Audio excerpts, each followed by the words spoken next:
My job today, and I've got all these notes, is to really excite you about the potential and the future in this Goulburn Valley. And can I just make a couple of important distinctions first? The task forces I've been involved in for the government, and I'll go through those in detail in a moment, has settled on the Goulburn Valley as the economic unit.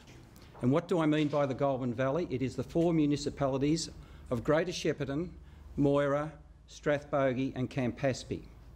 So all of the data I talk about a bit later is about the Goulburn Valley, and that's a pretty natural economic grouping for this region. And of course, Shepparton and the city of Greater Shepparton is the cultural, commercial service centre for that Goulburn Valley. So that's what I'm talking about, and some of my colleagues, David in particular and Adam, are on the task forces that government has set up about developing a better future for this area, which is the Goulburn Valley, so that the relationship between Shepparton and the greater Goulburn Valley is absolutely crucial. Okay, so let's be clear about that. The second thing I'd like to just point out, I'm here representing today, out of that, all of those municipalities and so on, about 200,000 people. So I'm really proud of that. The other thing I'm really proud of is I'm representing about a $12 billion business. A $12 billion business that is the regional economy of that Goulburn Valley. So I'm really pleased. I must acknowledge Andrew Fairley and the leadership you and your foundation has provided, Andrew, because going back into time, the issues around Shepparton, which David McKenzie did describe very, very well, about how in the past this was a terrific place, and then a whole lot of externalities have actually created a situation where we've dropped the ball in a number of areas, and it's been the leadership of people like Andrew Fairley to say, hang on, I can see that this beloved community's got some problems, we need to do something about it, and it's that agitation that finally government, and I must acknowledge Jeanette Powell in this as well, government actually realised there are some issues in Shepparton, and it's very much, as David described, a tale of two cities or two sets of communities within this greater region. So in that context, I've had the great privilege of looking in some detail, first at the horticultural industry because of the SPC issues, and I'll give you some detail about that, but then more broadly, the employment and industry issues around the greater Goulburn Valley. And the story, Andrew asked me last night, you know, what did you sort of find out about that, and were you surprised and were you excited when you found it out? And my answer was, I was absolutely excited.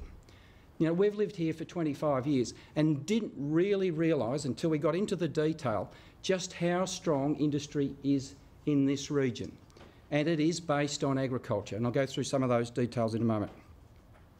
So, Nigel, if you think I'm going to stay to time, I've got news for you. I've wasted a little bit, but I think that was important to be clear about. I'm going to cover 3 things. First is those 2 task forces, which have been really important for the region. Talk about the findings in some detail, and then finally, I've got some data that really does describe how important the economy is. But my other passion, as most of you would realise, is in education and training. Just how crucial the cradle to career issue is, and how that in fact is a major constraint on industry development in this region. And there's some numbers I just want to share with you on that issue as well. So let me quickly now just talk a bit about the Horticulture Task Force. When SPC announced that there were a number of growers that it could no longer take their fruit from, it was realised both locally and by government that there was a major issue here. And that's because, and David went through some of these things, he talked about, you know, the global financial crisis and the drought.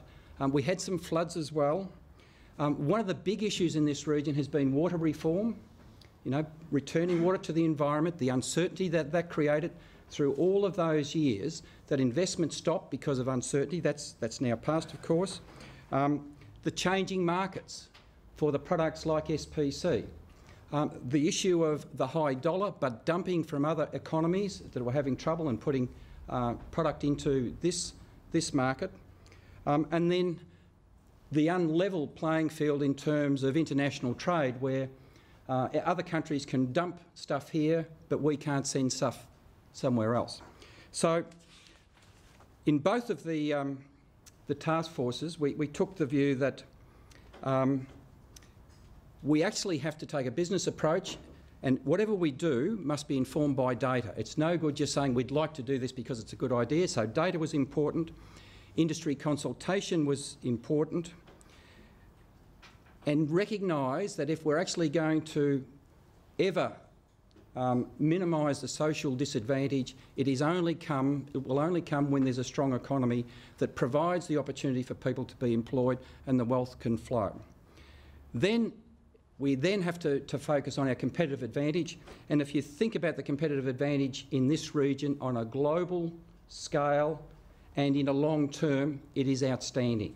The water, the soil, the environment, you know, and the skills that we have here and the experience we have here into those products that have enormous demand internationally and enormous demand right on our back door.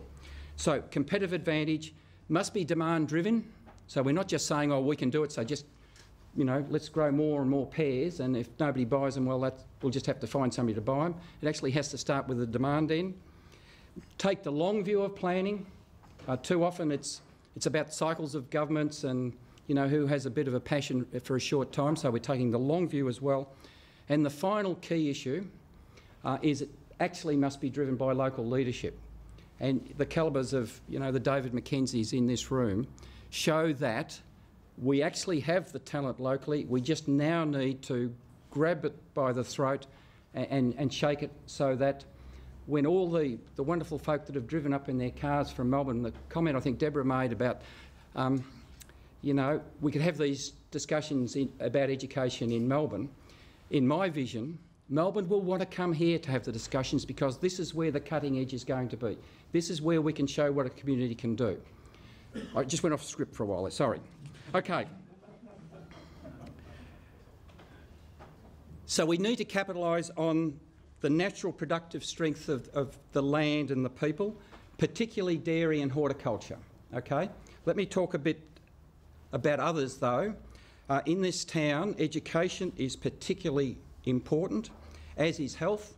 The health sector in this city has grown by 100% in 5 years. Okay, it's just growing so strongly, and it's something we need to continue to do. I have a conflict of interest. I'm chair of Goulburn Valley Health. Transport is really important. Retail is very important, as is the arts and the culture sectors, as well as sport and recreation. Don't forget that we've had a $2 billion investment by the state and federal governments in our irrigation system well, we're halfway through. We're $1.2 billion way through that $2.5 billion infrastructure upgrade. So we actually have the base. So what does the horticulture industry tell us? The first thing that I like to ask people in these presentations is, dairy is well known, and if you drive around Shepparton you see the cows on the lawns and all of that, terrific image. Dairy is seen as the dominant industry in this region. And if we're just talking those 4 municipalities, where do you think horticulture compares with dairy? You know, is it much smaller, much bigger? Any ideas?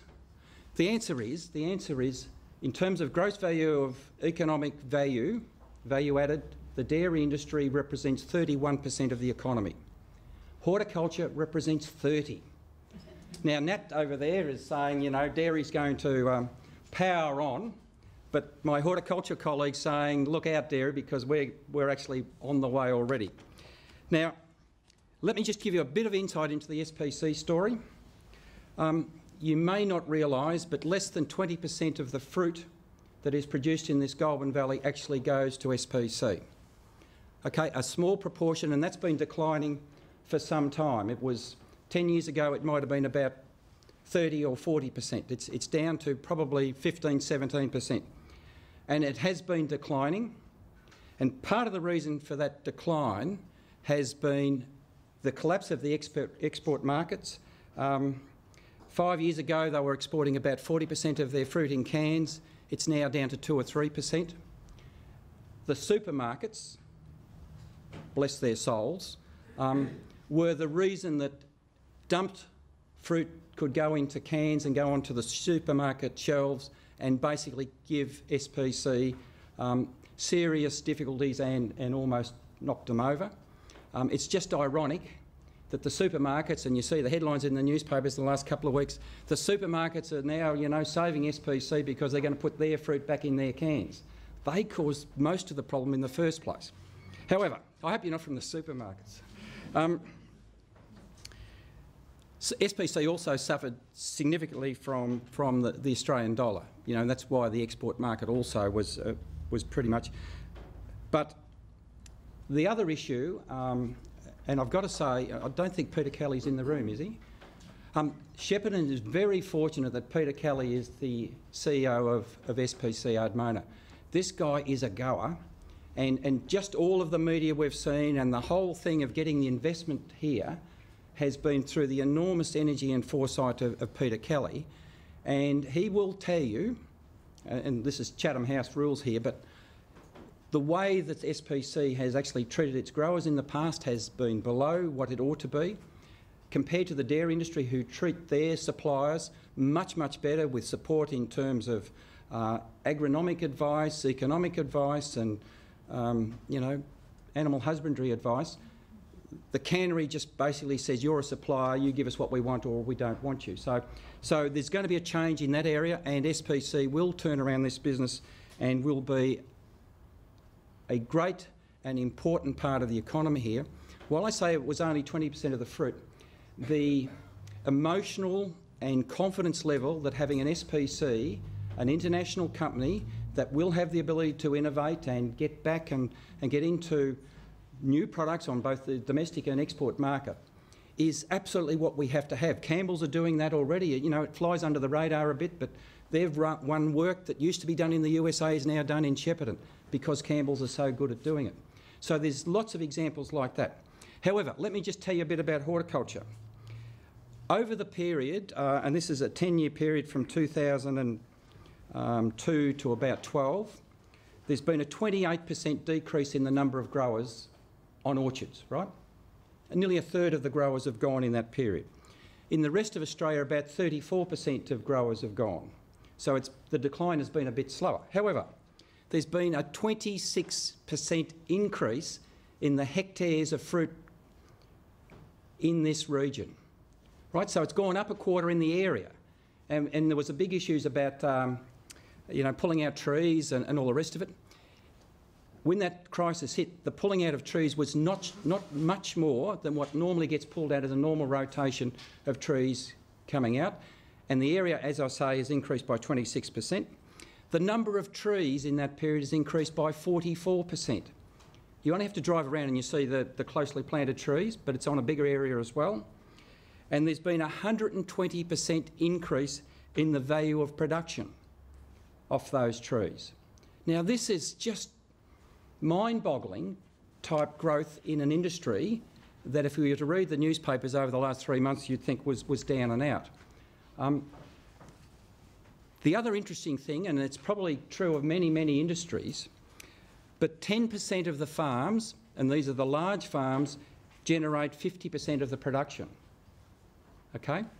10% of the farms, 50% of the production. So like any industry, there's the really good ones in the top third, there's the middle ones that make a living and could go either way, and there's about a third that are marginal. And that probably never changes as things move on. Growth in the domestic market is dominating. It's about 80% or so now and growing. And Australia, in terms of its consumption of fresh fruit, is less than comparable places around the world. So the opportunity to continue to grow the fresh fruit market is very, very strong. Okay, let me talk about dairy. In 2006-07, and the number, Natalie, you might be able to tell me exactly what the numbers are, but there's about 2,300 dairy farms, and with the dairy numbers it's a bit bigger area because Murray Dairy goes all the way to Corryong and then across to, nearly Swan Hill and that. And a bit of New South Wales belongs to us anyway, though. But so something like 2,500 dairy farmers producing 2.2 billion litres of milk. And I'll show you some numbers in a moment when I put the graphs up to show how that's actually been a decline and does need to get, I think, the industry target is about 3 billion litres. My target is 4 billion because we've been at over 3 previously. But that 2.2 billion litres represents getting close to a quarter of all the production in Australia coming out of this area. Through the drought, the dairy industry declined significantly, and the other areas of the Western District and Gippsland, you know, they thought they were the kings of dairy and took over and we're bigger in the north. We've gone back to where we belong, and the longer term with the 2-point-something billion dollars of infrastructure into the irrigation systems, the capacity for dairy and horticulture in this region is just enormous. In terms of horticulture, I was at a meeting just last week with all of the horticulture peak industry bodies, and the question was asked, and this was a DEPI thing, where they've identified the demand of the 3 to 5 billion people on our doorstep. The problem is going to be supply. Can we double our production in those industries, or in particularly in horticulture in this case, in the next 5 or 10 years? And the answer was emphatically yes. The constraint is the demand, and the constraint is matching the demand with the production, and that's a lot about government's role in opening up trade issues. So, the farm gate value of the dairy industry is about $1 billion in rough sense. One of the important things for both dairy and horticulture is the flow on. So the dairy industry has something like 18 dairy factories in this region. And farm and processing in dairy employs something like 8,000 people. Okay, it's big. And horticulture does very similar in terms of, well, the SPCs, but all of the little packing sheds and so on around. So these two industries, and I'll describe those to you in a moment. Before I do that, can I just ask you to do everybody in this region a favour? There has been, these 2 task force reports have been published. I could go through all of the stuff in them, which is absolutely terrific. Ian Anderson read them this morning and he's jumping out of his skin with the opportunities. RDV's website has these 2 reports, and then there's a technical background as well. All of the data you need to know about the Goulburn Valley in terms of the potential for the economy to drive the community here is all good stuff, and it's there. And I will hand out, put on a chair, the task forces have identified about 19 or so projects that are quite broad, so that you can see the sort of stuff that we're going to go through with. So have a look at those.